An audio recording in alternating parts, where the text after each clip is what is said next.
Hey there, this is Nate English here with Gregory Kennedy, doing our daily cast about the Vuelta. Today was the first of two pretty epic mountain stages this weekend.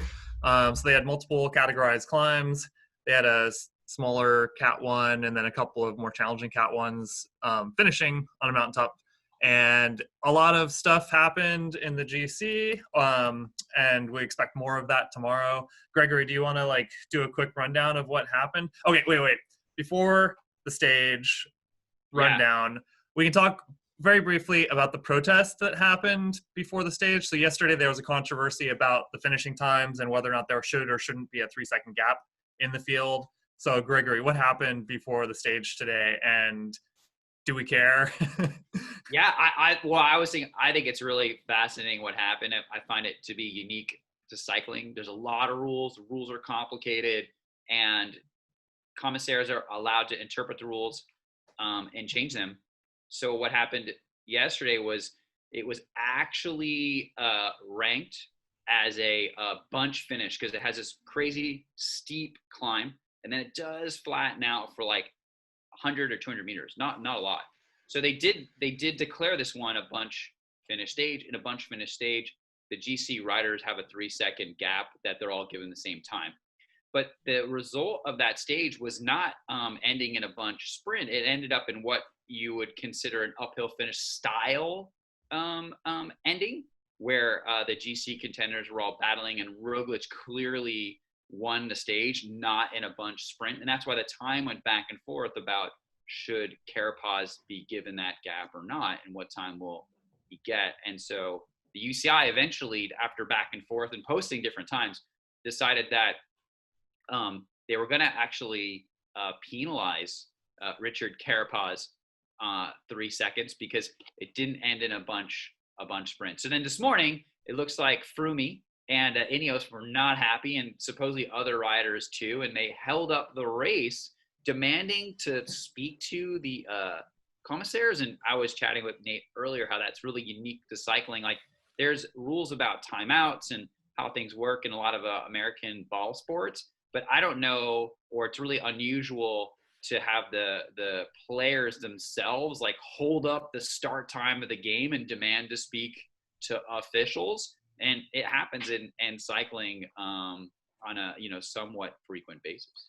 Yeah, it was a pretty interesting scenario. I mean, I can get why they would be a little disgruntled that Carapaz missed the lead, especially if they thought that it was supposed to be scored a certain way, that maybe he didn't feel like he really needed to empty the tank the last 200 meters to finish, just a few bike lengths ahead of where he was, and that he lost the red jersey because of it. At the same time, it's absolutely not possible in any scenario that gap is going to matter at the end of the race. I mean, there's 1 in a million chance that they're within 3 seconds and that 3-second gap matters, because the time trial, the mountaintop finish tomorrow, the hilltop finish on the second to last day, there's probably going to be gaps. And if it came down to that 3 seconds, then I'm sure they'll be infuriated, but I would give it basically no chance that is going to matter at all. We'll see how it goes. But they proceeded today. Roglic had the red jersey same time as Carapaz, but because Roglic had won a few stages, he was given the red jersey. And then today, the big GC showdown, looking at the profile, there's a bunch of climbs, there's not a lot of flat riding, so you expect there's going to be some sort of a break, and it's is it a few guys and they get swallowed up on the last climb, or is it a strong break with some of the stronger riders and they're able to stick it to the win, stick it all the way to the end and have somebody win it? And it was more the latter. But the big story for the race today was that there was a break that got between 2 and 3 minutes gap. And then Soler, did his very best effort, which was what he had to do to try to move up in the GC. So Gregory, what did Soler do today? And then how did it end up? Yeah, well, the break went, and Soler wasn't in the initial break. So he had to do a lot of work to bridge the gap. I heard it was a 2-minute gap that he had to close. And I'm sure that took a lot of effort. So he got in there, and then the break was interesting. There was someone else from Movistar with him, so I know that all the teams are in there. They all had 2 riders. They all kind of circled through for most of the race. They were pretty far ahead, 3 minutes on the peloton. Yeah, it was even surprising that they let it get that far, because at 3 minutes that would put Soler in contention for the red jersey. But like I had assumed, and obviously the teams assumed, that the climb was going to be so difficult on the finish that they weren't worried about Soler all that much. He did end up getting like about a minute, so I think it was a great move by Movistar and an excellent effort by Marc Soler to move up into the rankings. But I think from the Ineos Jumbo perspective, like, wasting the energy for a rider who's 3 minutes down, and even if he gains a minute or gains 2 minutes, they didn't think it was worth it. Yeah. I think he was like 3:55 or something like that down going into the stage. Now he's about 3 minutes back. He's in 6th place. So it's like a great move on his part. And he's in contention to like maybe do some sort of move up in the next week. But it didn't really matter. And it was hard work for them because it's all climbing. So it's not like they can share the work on the flats and get a lot of drafting benefit. So it's hard to pull back like a 2-minute gap on a break that's just really emptying the tank to try to win the stage.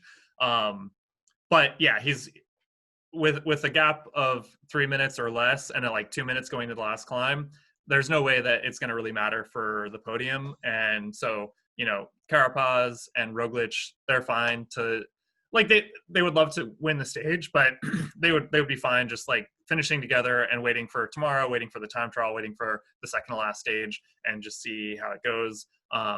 So Movistar did what they needed to do, but they're not in a winning position, so they have to take these long shots. And yeah, it was kind of fun and evident in the last meters of the stage that clearly Soler was just so tired from riding hard for the last few hours. So a French kid from FDJ, Gaudu, was able to, he just like totally had no answer for Gaudu's attack in the last 200 meters. Like, Soler did a great ride, but he just got dusted in the sprint. But yeah, I don't know. It's a really exciting stage. What do you think? What are the highlights? What do you think going forward to tomorrow? Yeah, well, on the win for Gaudu, you could see he smooth pedaling style. His body language just showed that he had a lot of energy, and he was so comfortable. Like 200 to go, he was just like looking at Soler like, oh, are we going to do this? Yeah, like he obviously didn't have to bridge a 2-minute gap to get into the break. And you could see Soler was just doing everything he could to hang on. His face just looked miserable, right? It's like when I'm halfway up Mount Diablo, it's how I look. So he looked like he was just stomping on the pedals of trying to hang on. And I think he should be proud of the time that he picked up. And the win for FDJ was great, and I think well deserved. And this is how I think the Vuelta will continue to play out going forward, right? Is you'll have riders who are looking for a stage win. They get into a break and they're not a threat to GC. So the GC riders don't really worry too much about it. And you start to see a lot of riders who don't necessarily have as much notoriety as other riders get some really interesting stage wins. I think that's what makes the Vuelta really fun for me. And it's great for people who are cycling super fans, is you get to see a lot of riders that are new and up and coming who show a lot of promise, or riders that you love and think are interesting and are perhaps a bit underrated start to get a lot of wins at the end, towards the end of the season. Everyone's tired, and like, Ineos Jumbo have shown that their strategy is to just be smart, ride correctly, and just go for GC and not worry about any other stuff going on with the stage wins for the most part.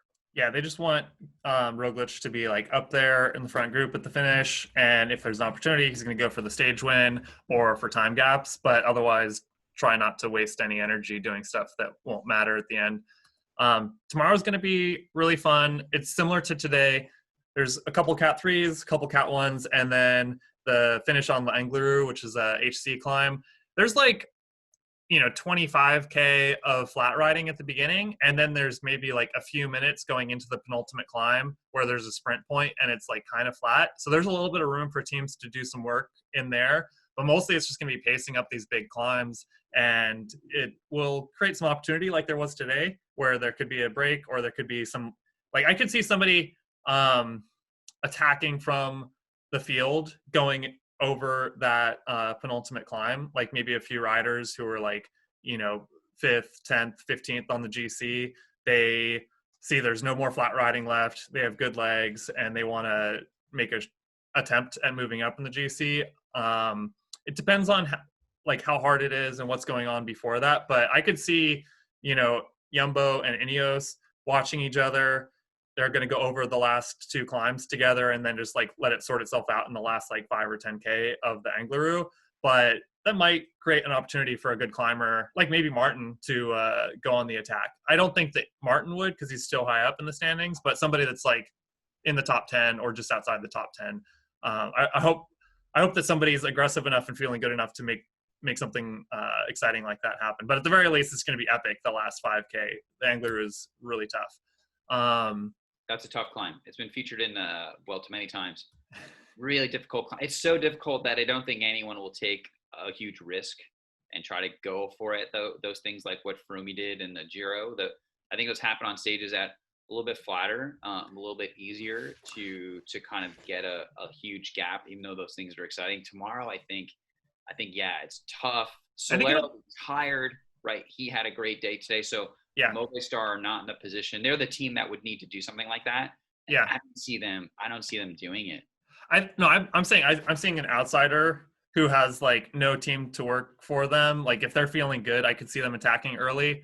If they don't have a teammate above them. Yes. Sepp Kuss can't do that because Roglic is there. But some other guy who's 12th in the GC or what have you could do that if they had good legs. I feel like tomorrow it's just so tough.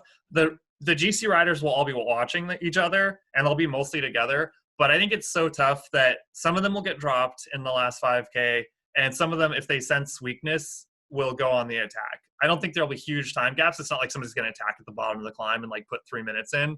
But I think it'll be exciting.